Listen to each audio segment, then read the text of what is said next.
Good morning, Year 3. Welcome to the last English lesson of the week. Today, the ally is to write a play script. Yesterday, you did work on storyboards. Storyboards are one of the first steps to creating a play script. So let's make sure that you're prepared and ready to start. Do you have your pencil and paper? Use the pause button when you need to. So let's begin by starting our quiz, features of a play script. Number 1, what is a play script? 1, it is a story. 2, it is a written story with characters and setting. 3, it is a written story which is intended to be performed in front of an audience. 4, it is a written story which is with moral lesson. Number 2, stage direction should be 1, not written in the parentheses or brackets. 2, with the character's name. 3, written in parentheses or brackets. 4, written as a character's dialogue. Number 3, which statement is written correctly? 1, mark semicolon, I don't like it. 2, mark colon, I don't like it. Or 3, mark with an apostrophe after mark, I don't like it. And 4, mark hyphen, that's a dash, I don't like it. And number 4, the play script should be written mainly in what tense? Is it 1, present tense, 2, past tense, 3, future tense, or 4, present progressive? Let's mark these 4 quiz tasks. So number 1, are you ready to mark?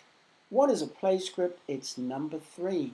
It is a written story which is intended to be performed in front of an audience. Number 2, stage direction should be 3, written in the parentheses or brackets. Number 3, which statement is written correctly? It is number 2. Mark colon plus what Mark has to say. And the last one, the play script should be written mainly in number 1, present tense. How did you do? 4 out of 4.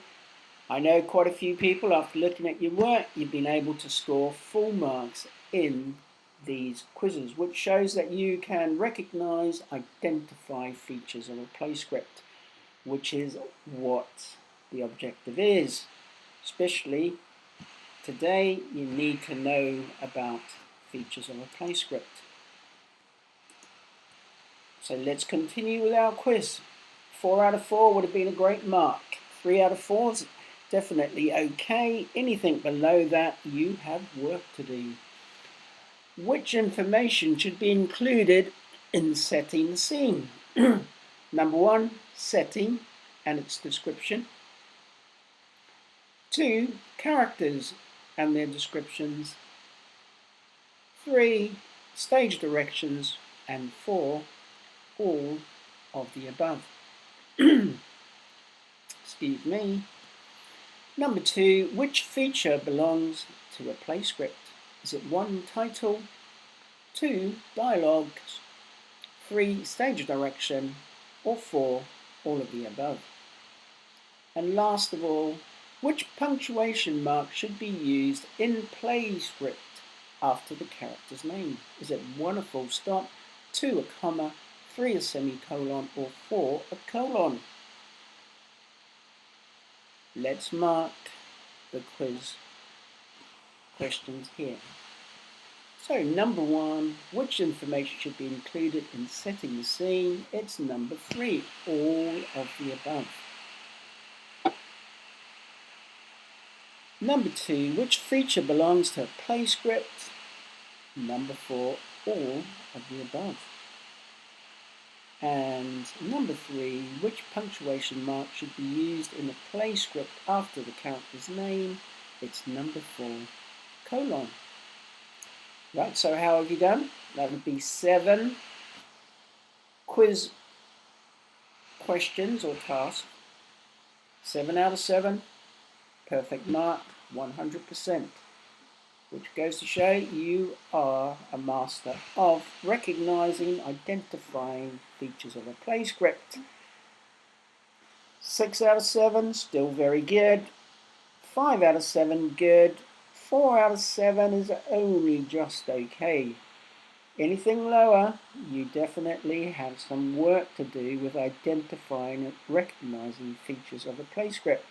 They are especially important today because you need to know about them when you create your play script. So let's do a recap on recognizing features of a play script.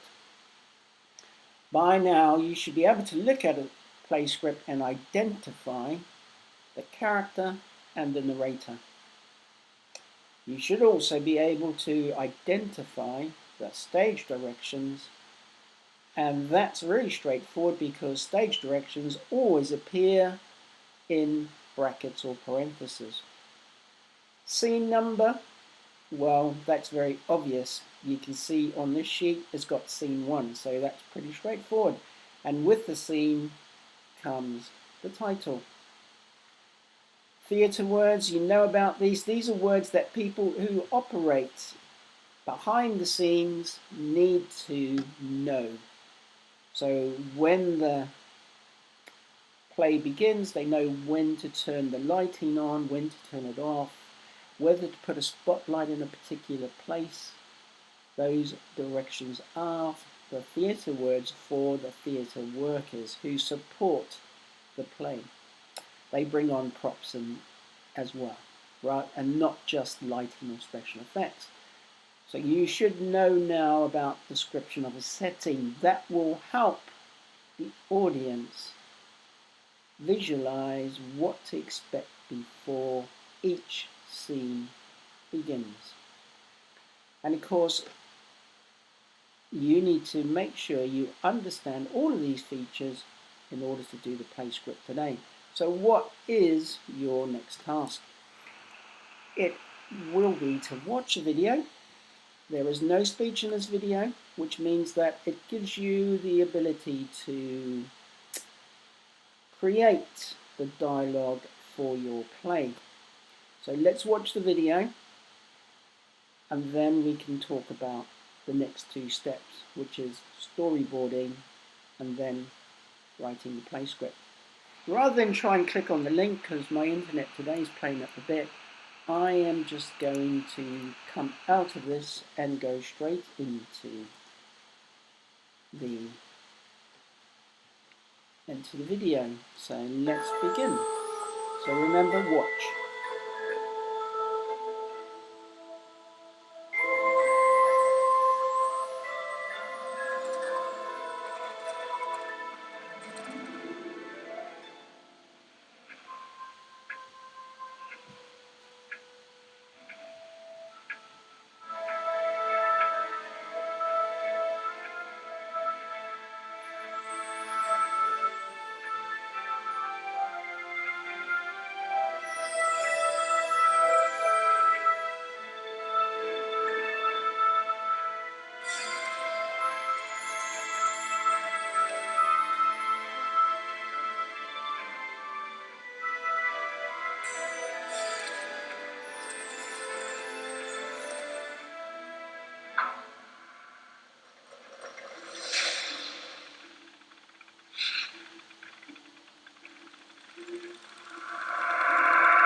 Well, there you go.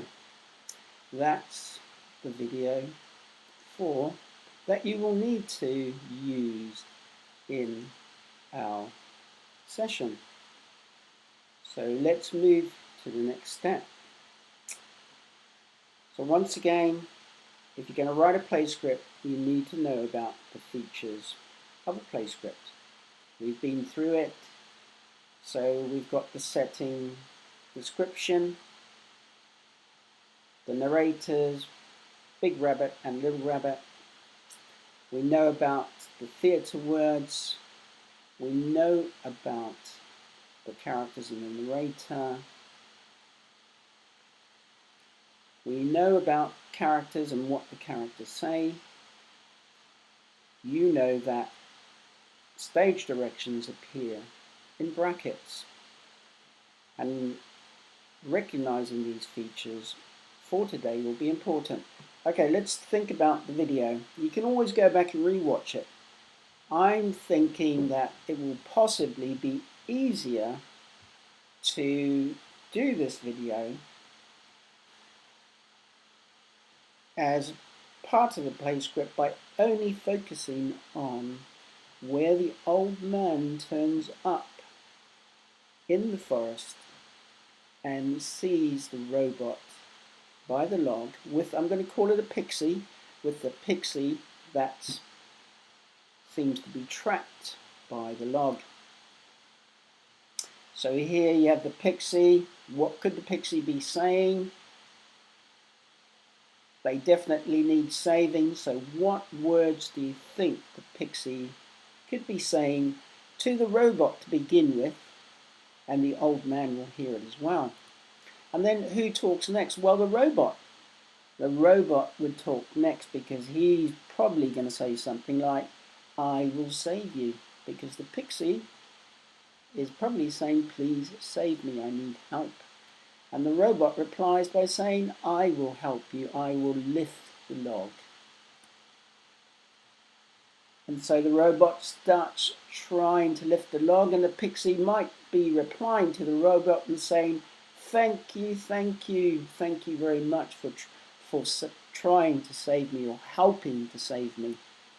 And then the old man comes into the play, and he would be saying something like, I will help you to save the pixie. So that'll be the old man's line. And who would speak next? Well, the robot could then reply by saying, let's do this together. And then, of course, the old man could then reply saying, are you ready to lift the log? And then finally, at the end, the pixie could say, thank you very much, you have saved me, I am now free. And that would be your storyboard, which would be what you use to create your play script. I've written no words here for you because you can think of the dialogue that you need to create for this particular video. Okay, I've also created a second storyboard because this is the second half of what happened in the video. So when the old man left, he realized the robot was powerless once again. That's why it's called powerless, because it has no power. That pixie had brought it to life. So when the old man disappears, the pixies 1 and 2 reappear, and the green pixie brings the robot back to life. So it gives him power. He's no longer powerless. And of course, in the second frame, the robot stands up and he could say, well, thank you very much.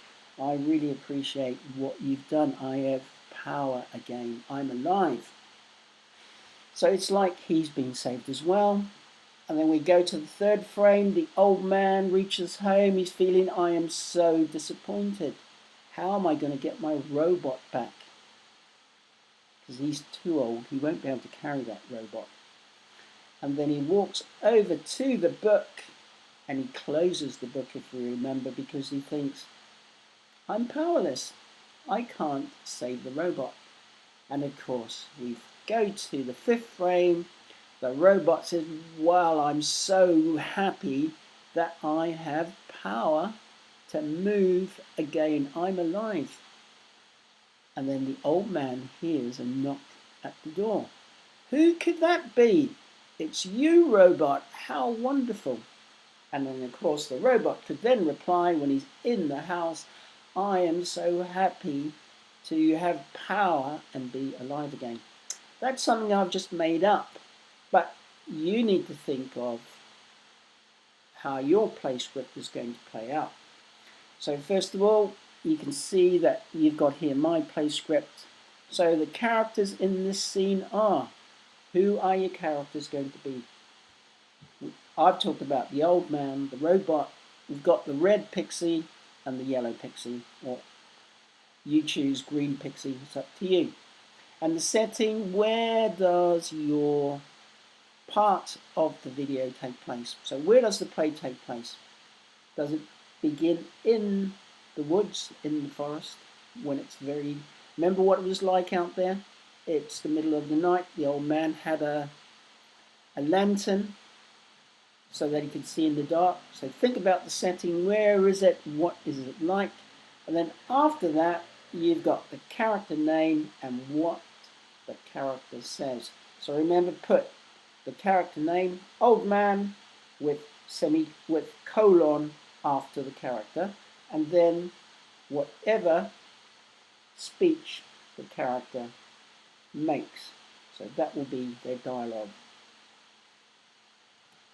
So think about it, create the play as how you want to. You don't have to use my storyboard. It's completely up to you. Keep it simple. Only do a couple of minutes of that video. You're not going to try and do the entire video. So once you're completed, email your work to yr3@grange.harrow.sch.uk. Many thanks and have a wonderful weekend. I look forward to seeing your work. Take care. Enjoy yourself. Bye for now.